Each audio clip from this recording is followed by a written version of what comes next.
শুরুতেই আপনাদেরকে একটি সুসংবাদ দিতে চাই। গত 17 বছর যে মানুষটি হিসেবে বাংলাদেশের রাজনীতির মানুষ তাকিয়ে আছে প্রায় 60,000 মাইল দূরে আমাদের পার্টির ভারপ্রাপ্ত চেয়ারম্যান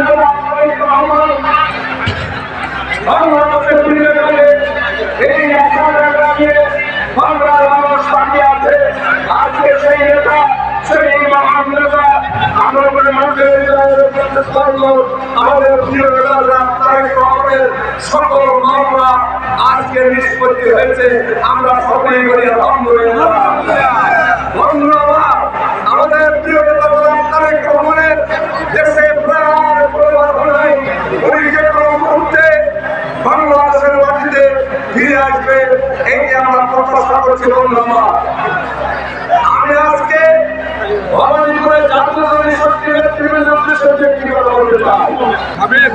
গত 17 বছর এই ভবানী করে নেতৃবৃন্দ এই নির্যাতন নিপীড়ন সহ্য করে জাতীয় শক্তির রাজনীতিতে তারা প্রাণ দিয়েছে এবং আমাদের সঙ্গে একত্রিত ঘোষণা করে রাজপথে আন্দোলন করেছে। আজকে আমি লক্ষ্য করছি 5 তারিখের আগে যারা আমাদের সঙ্গে আন্দোলন করেছে 5 তারিখের পরে লক্ষ্য করি অনেক নতুন নেতৃত্ব বেড়ে আসছে। তারা মনে হয় 5 তারিখের পরে যুক্ত হয়ে গেছে। আমি তাদের উদ্দেশ্যে বলতে চাই 5 তারিখের আগে যারা আমাদের সঙ্গে নেতৃত্ব দিয়েছেন তারা এই প্রকৃত যোদ্ধা। 5 তারিখের পরে যারা আসছেন তারা কিন্তু প্রকৃত যোদ্ধা নয়। এই কারণে আমি বলতে চাই আপনারা রাজনীতি করতে চান কোন আপত্তি নাই। 5 তারিখের পরে যারা নেতৃত্ব নিতে চান তাদেরকে ঘিরে আসতে হবে, ঘিরে চলতে হবে। কারণ দেখিয়ে কর্মীরা যারা নির্যাতন নিপীড়ন সহ্য করে নেতৃত্ব দিয়ে আসছে তাদেরকে সম্মান দেওয়া, সেগুলো তাদেরকে সম্মান দেওয়া।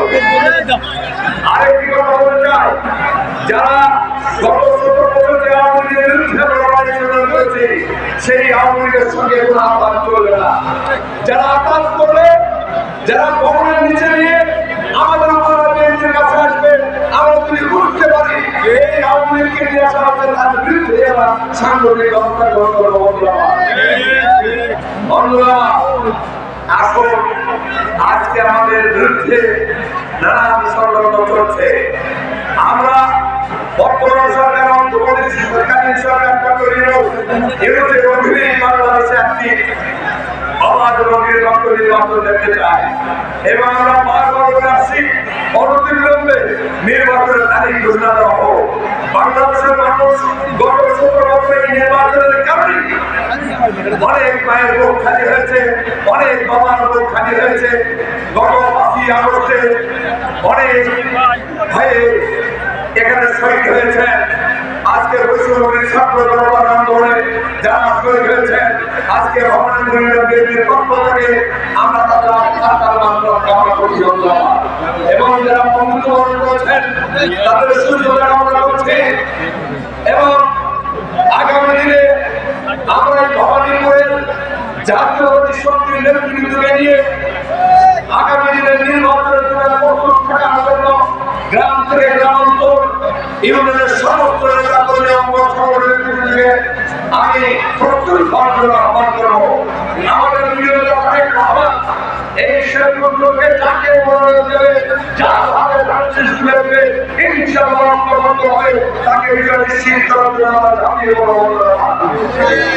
আজকে আমি আমাদের সমস্ত নেতৃত্বদের বলতে চাই, আমাদের বিরুদ্ধে ষড়যন্ত্র আছে, ষড়যন্ত্র থাকবে, সকল ষড়যন্ত্রকে রুখে দিয়ে আমাদের আগামী দিনে বাংলাদেশের আগামী অংশের আমাদের রাস্তা আকাঙ্ক্ষা জাতীয় সচ্ছল এবং উৎসব একটা নির্বাচনে আমাদের ধানের শীষের প্রার্থীকে বিজয় নিশ্চিত করতে হবে। বন্ধুরা আমার, আজকে আপনাদের উদ্দেশ্যে আমি একটি কথা বলতে চাই। আপনারা জানেন ইতিমধ্যে সারা বাংলাদেশে আমাদের বিরুদ্ধে নানান অপকর্ম এবং অপপ্রচার চালানো হয়েছে। আমি আজকে আমাদের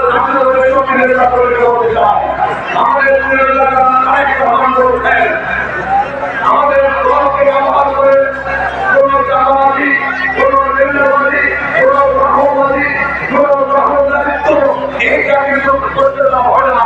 এটা যদি কেউ করে এর সুস্পষ্ট যদি আমরা কোনো প্রমাণ পাই, আমরা তার বিরুদ্ধে সাংগঠনিক ব্যবস্থা গ্রহণ করবো। ইতিমধ্যেই সারা বাংলাদেশে লক্ষ্য করেছেন এই সব অপকরণের জন্য আমাদের নেতা কর্মীরাও আমাদের বিরোধিতা করার তারিখ আমাদের সাথ দেয় না। আমরা মনে করি বাংলাদেশ জাতীয়তাবাদী দলের যে আদর্শ শহীদ রাষ্ট্রপতি জিয়াউর রহমানের সংগঠনের একটি আদর্শ সংগঠন। আমরা আমাদের এই সংগঠনের কোনো চালাবাস থাকতে পারে না, আমার সংগঠনের কোনো সন্ত্রাস থাকতে পারে না, আমার সংগঠনের কোনো দখলদার থাকতে পারে না।